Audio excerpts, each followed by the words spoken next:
Clara, je vais très bien chez vous. Dieu merci, tout va pour le mieux. D'accord. Okay. Donc, on va vous laisser la parole. Alors, je vais aujourd'hui intervenir sur un seul sujet d'actualité. Je vous remercie de me donner la parole. C'est l'amélioration du transport urbain. Alors, aujourd'hui, malgré les nombreux efforts, on constate très bien que le transport urbain dans nos grandes villes reste assez problématique. Pourquoi? Vous convenez avec moi, à Abidjan, il est toujours difficile de se déplacer d'un point A à un point B en transport en commun parce que soit il y a un déficit des moyens de transport ou alors les moyens de transport sont vieillissants ou alors les moyens de transport sont très inconfortables. Cette réalité, on la voit également dans des villes comme Bouaké, Yamoussoukro, Korogo, San Pedro, Gagnoa, Daloa, Abangourou, Bondoukou et aussi l'autre grande ville là, on peut voir aussi du côté de Abouasso. Donc aujourd'hui, l'un dans l'autre, se déplacer dans ces grandes communes, c'est pas du tout facile. Parce que le taxi, un moyen de transport urbain, le taxi communal, il est vieillissant ou bien il est en voie de disparition ou alors, ce qui est malheureux, les gens roulent au gaz butane. Et moi, je vous dis, c'est connu de tous, ce n'est plus du tout caché. Dans beaucoup de nos grandes villes, à savoir Bouaké, Ferkesedougou, Yamoussoukro, Korogo, Abangourou,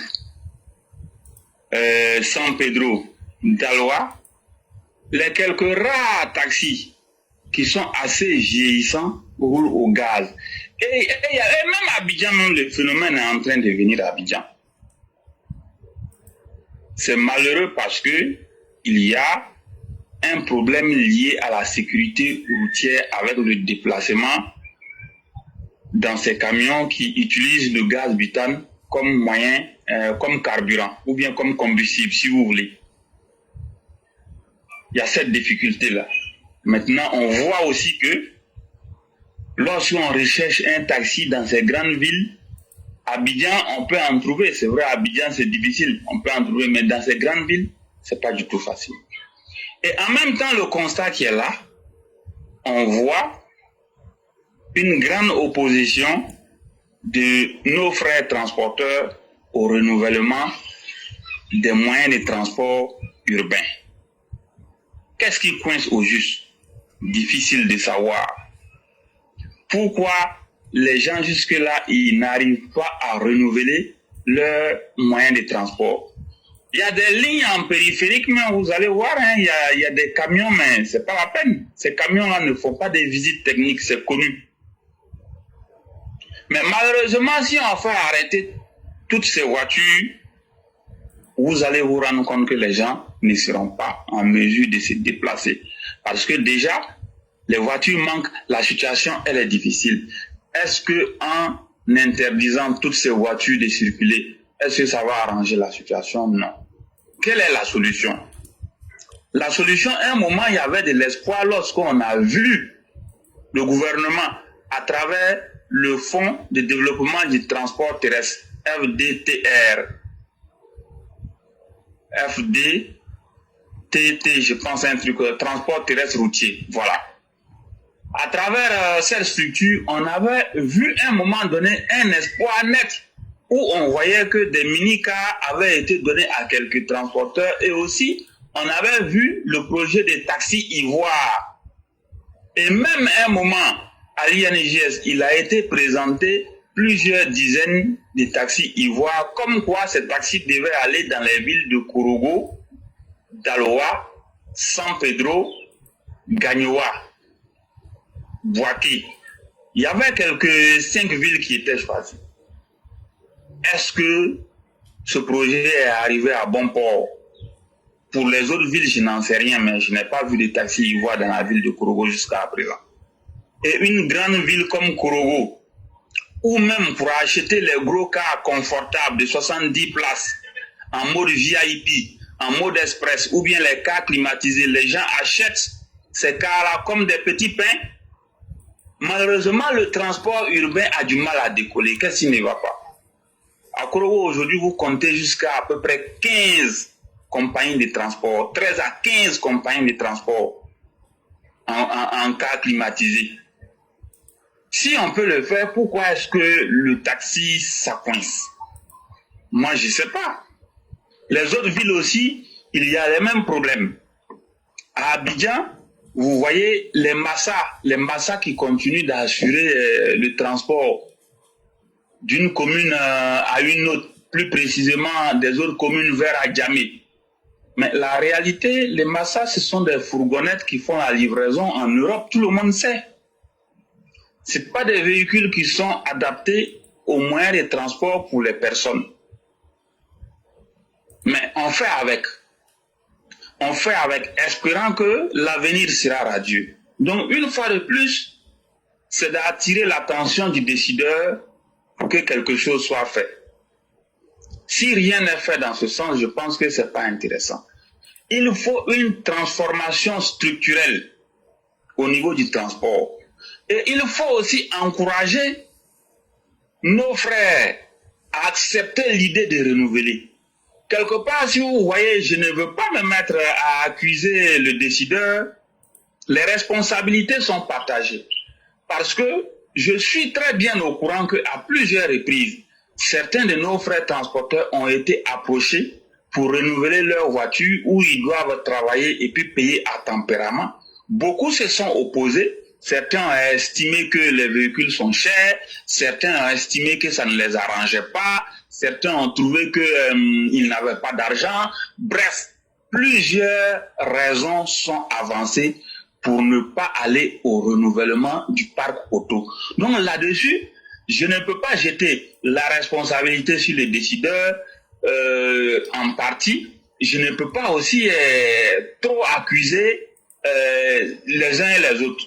Mais la réalité, qu'on le veuille ou non, à un moment donné, il va falloir qu'on avance. Vous avez vu, le transport d'une ville à une autre aujourd'hui, avec les autobus, les cars, aujourd'hui, la situation s'est nettement améliorée. Les grandes villes aujourd'hui, si vous n'avez pas de cars confortables, vous n'aurez pas de clients. Et vous voyez, la concurrence, elle est là, les choses avancent. Mais le transport urbain, je pense qu'il y a problème. Je ne sais pas si nos frères transporteurs, ils attendent que le métro ou bien le BRT, les deux arrivent avant de se réveiller. Mais si vous ne vous réveillez pas, vous allez perdre une bonne partie de cet argent dans le transport. Donc les gains dans le transport, vous allez les perdre si vous ne vous réveillez pas. Donc à un moment donné, il faut faire quelque chose. Il y a aussi un aspect qui a avancé de plus en plus. Certains transporteurs trouvent que l'activité telle qu'elle est devenue aujourd'hui, ça ne les arrange plus et qu'il n'y a pas de facilité accordée pour qu'eux puissent gagner. Les gens le disent souvent, je n'en sais pas plus. Mais une chose est sûre, il va falloir que le gouvernement prenne des décisions pour aller dans le sens du renouvellement du parc auto. Mais il faut aussi prendre des décisions dans le sens de l'inclusion de l'activité du transport. Surtout pour beaucoup d'acteurs qui vivent de cette activité-là.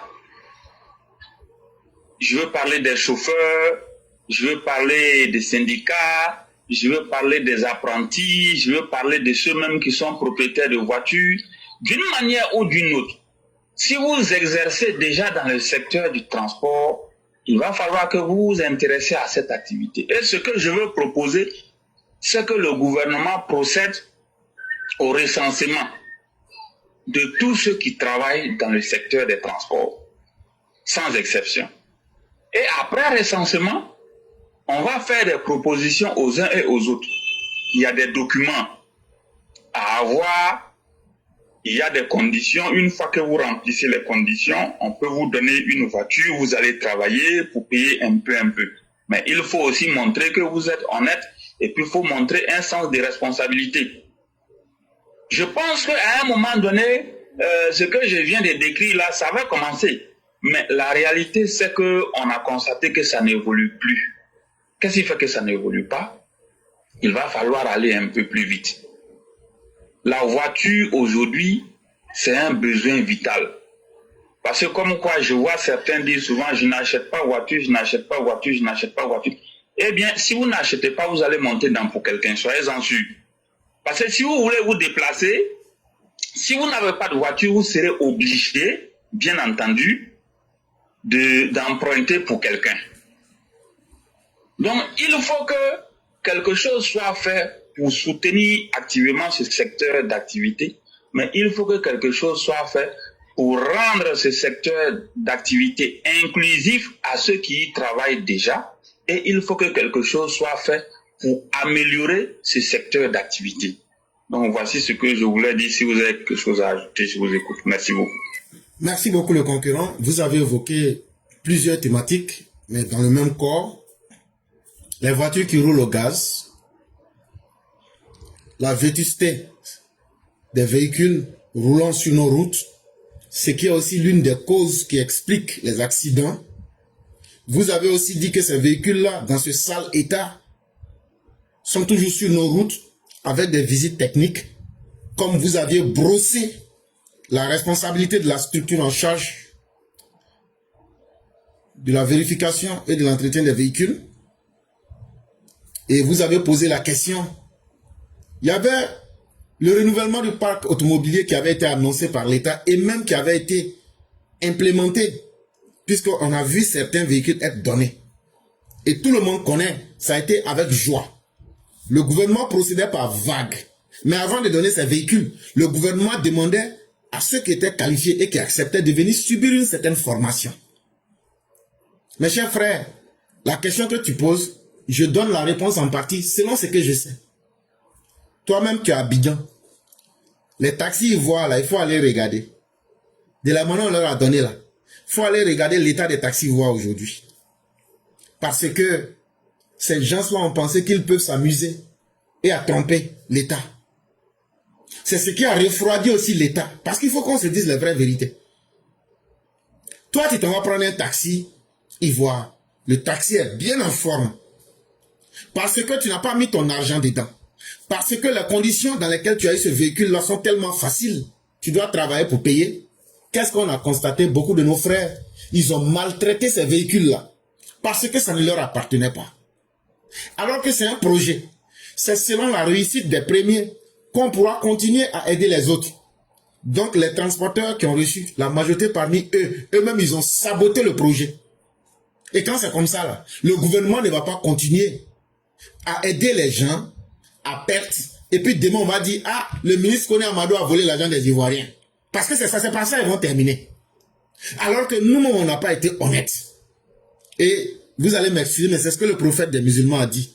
Il dit, si tu prends une dette là, que tu veux payer la dette là, que vrai là, si ton intention c'est de payer la dette là, que Dieu même va t'aider, tu vas payer la dette. Qu'est-ce que ça veut dire?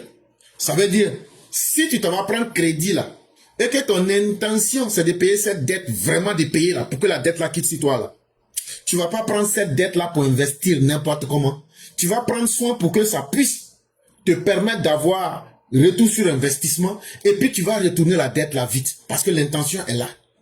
Mais quand tu t'en vas prendre une dette, et puis toi-même ton intention c'est de tromper celui chez qui tu allais prendre la dette là, Dieu même va gâter ça.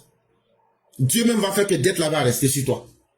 Donc c'est ça, c'est dans cette situation là qu'on est. Le gouvernement n'était pas obligé de dire on va renouveler le parc automobile. Mais le gouvernement a pris cette décision de lui-même. Le gouvernement a mis des véhicules en place. Le gouvernement a formé des gens. Mais est-ce que le gouvernement a une école pour dire aux gens d'être honnêtes? Est-ce que le gouvernement a une école pour dire aux gens, soyez des gens consciencieux? Il n'y a pas une école encore pour ça. Et il n'y aura jamais une école pour ça. Le gouvernement n'a pas une école pour dire aux gens, soyez honnêtes. Le gouvernement n'a pas une école pour dire aux gens, ça là, c'est de la réussite que vous allez produire. On va prendre ça pour continuer le projet. Donc finalement là, le gouvernement les regarde dedans. Ce qui arrange les transporteurs là, c'est le désordre là. Ce qui arrange les transporteurs là, tant que nous, la population là, ils peuvent nous parquer dans des cercueils ambulants et que nous on accepte, c'est ça qui les arrange. Et par plusieurs fois ici on est sorti, on a dit aux populations, ne rentrez pas dans ces tombeaux roulants là. Parce que si c'est pas le pneu qui éclate, parce que c'est un pneu scié, c'est le véhicule même qui est vétuste, il n'y a pas de frein, il n'y a pas de tableau de bord. Moi j'ai vu des véhicules sans tableau de bord, des barras là, j'en ai vu. Je suis rentré même dedans aussi. C'est des véhicules sans clignotant, ça veut dire tout manque. Mais nous on rentre dedans. Nous on ne questionne pas la valeur de nos vies. On rentre dedans seulement, il n'y a pas de problème. C'est pourquoi c'est nous on meurt aussi. Et puis ça ne va pas quelque part aussi. Parce que c'est le choix que nous, en tant que société humaine, on s'est donné. Le choix de la médiocrité. Le choix de ne pas exiger ce qui est bon pour nous-mêmes. Si c'est nourriture pourrie, tu veux manger là. Mais nourriture pourrie est moins chère que bonne nourriture. Donc on va te donner ce que tu aimes. On offre à une société que ce qu'elle aime. On aime la médiocrité. Les transporteurs vont continuer à nous servir la médiocrité, que ce soit dans les transports publics. Pourquoi les cars ont changé? Les cars ont changé quand il y a eu la concurrence. Et Dieu merci, grâce à Ouzikan.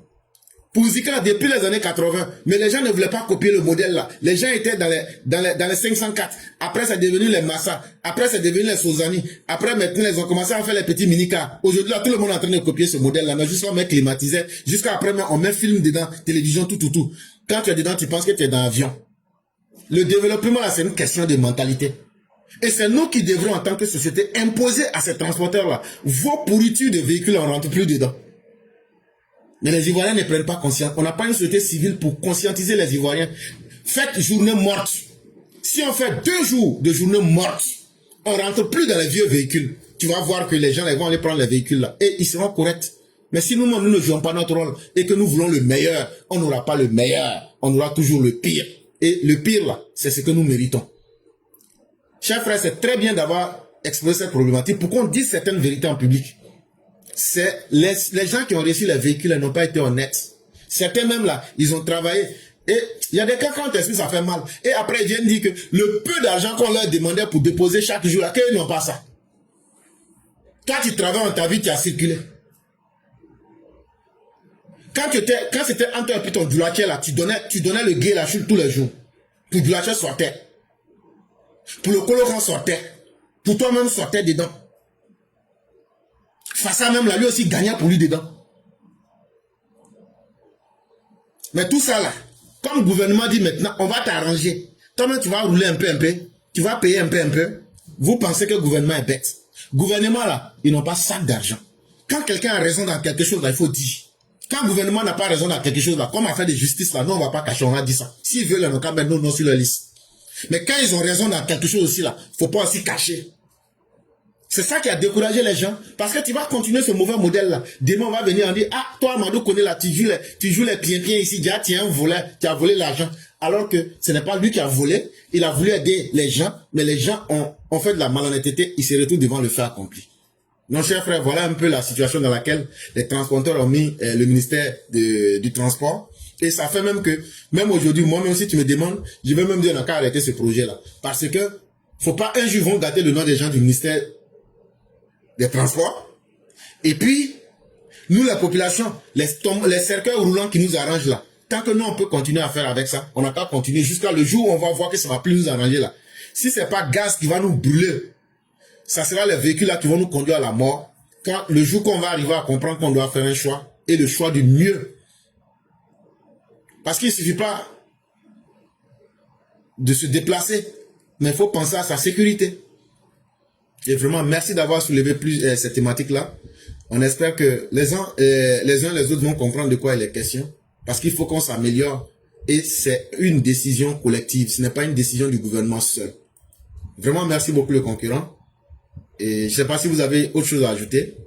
Effectivement, que je voulais ajouter, vous avez raison, parce que vous vous souvenez des véhicules qu'on appelle Ashok Leyland. Il y en a quand c'est Ashok Leyland Bag, il y en a c'est Ashok Leyland 12M.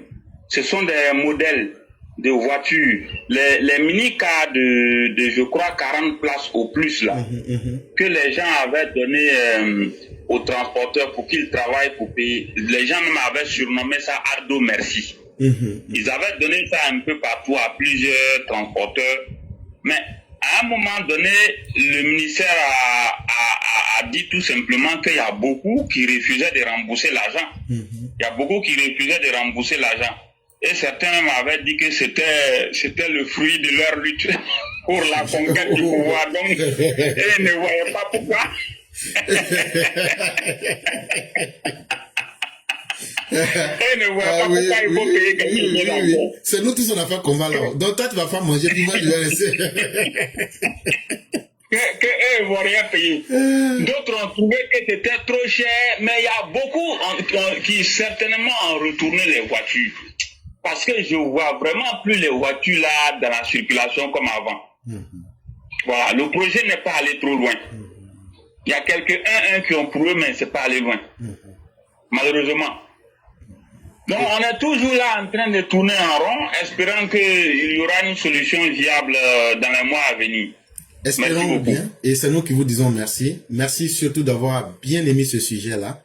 On espère bien que ça va intéresser les uns les autres. Et on va vous souhaiter une excellente soirée avec toute la bonté divine. Excellente émission. Merci.